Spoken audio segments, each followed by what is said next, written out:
Hey guys, it's me again. So, victory red lipstick for anyone? It's a lot of look. A lot of look for me. But here we are. Okay. Victory red lipstick. Look it up. It's a thing. Hitler hated red lipstick. So, I saw a thing about it online. It was like, the American Army issued to all female service members a red lipstick. I don't know if it's because it was the fashion at the time or because he hated it, but it ended up being a form of protest, like at home, I guess. So, all right, we're on chapter 3 from our book on tyranny. Chapter 3 is Beware the One-Party State. The parties that remade states and suppressed rivals were not omnipotent from the start. They exploited a historic moment to make political life impossible for their opponents.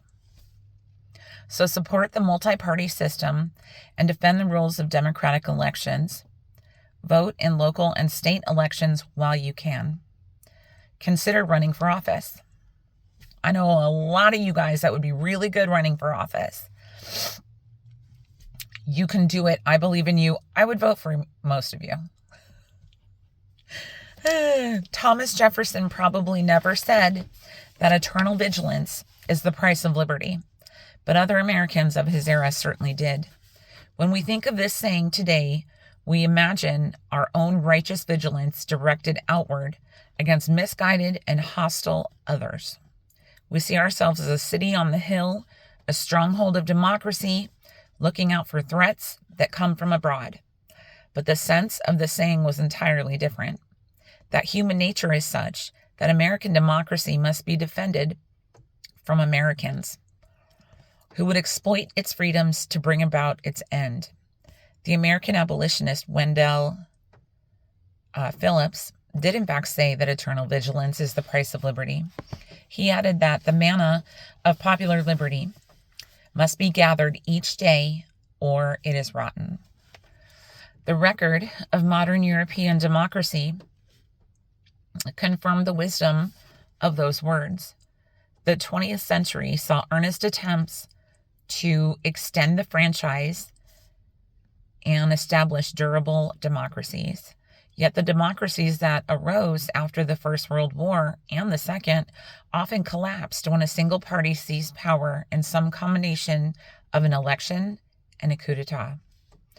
A party emboldened by a favorable election result or denying an unfavorable one might change the system from within.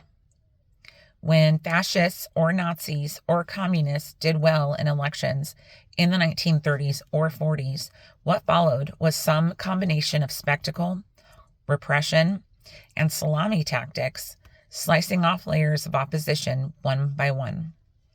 Most people were distracted, some were imprisoned, and others were outmatched. The hero of a David Lodge novel says that you don't know when you make love for the last time that you are making love for the last time. Voting is like that. Some of the Germans who voted for the Nazi Party in 1932, no doubt, understood that this might be the last meaningfully free election for some time, but most did not. Some of the Czechs and Slovaks who voted for the Czechoslovak Communist Party in 1946 probably realized that they were voting for the end of democracy, but most assumed they would have another chance.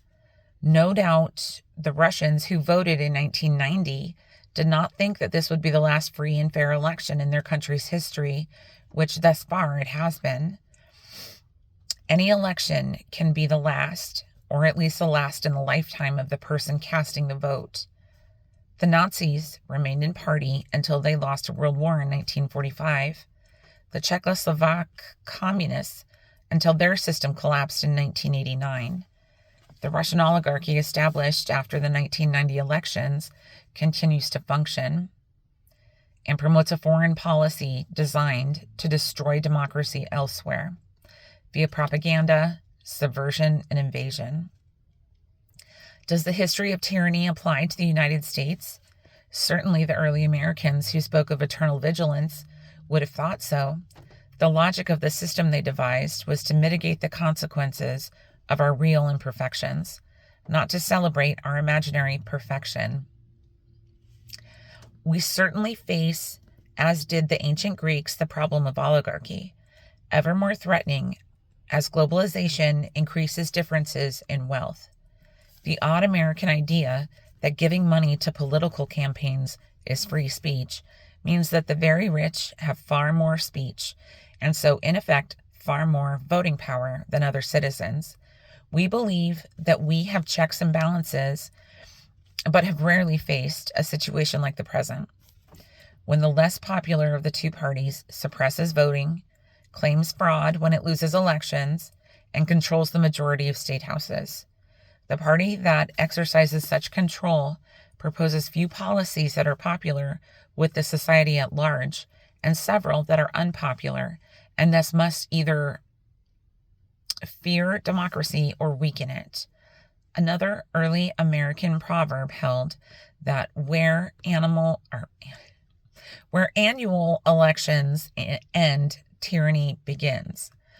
Will we come to see the elections of 2024 much as Russians see the elections of 1990, or Czechs the election of 1946, or Germans the elections of 1932? This for now depends upon us. Much needs to be done to fix the gerrymandered system so that each citizen has one equal vote, and so that each vote can be simply counted by a fellow citizen. We need paper ballots because they cannot be tampered with remotely and always can be recounted. We need to remove private funding from what should be public campaigns for office. We will have to take seriously our own Constitution, which forbids oath-breaking insurrectionists from running for office. This sort of work can be done at the local and state levels. Any future elections will be a test of American traditions. Okay, so that's the end of that chapter.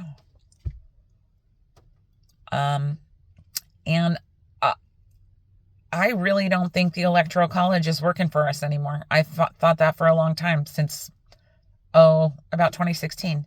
So, what do you guys think? Comment below.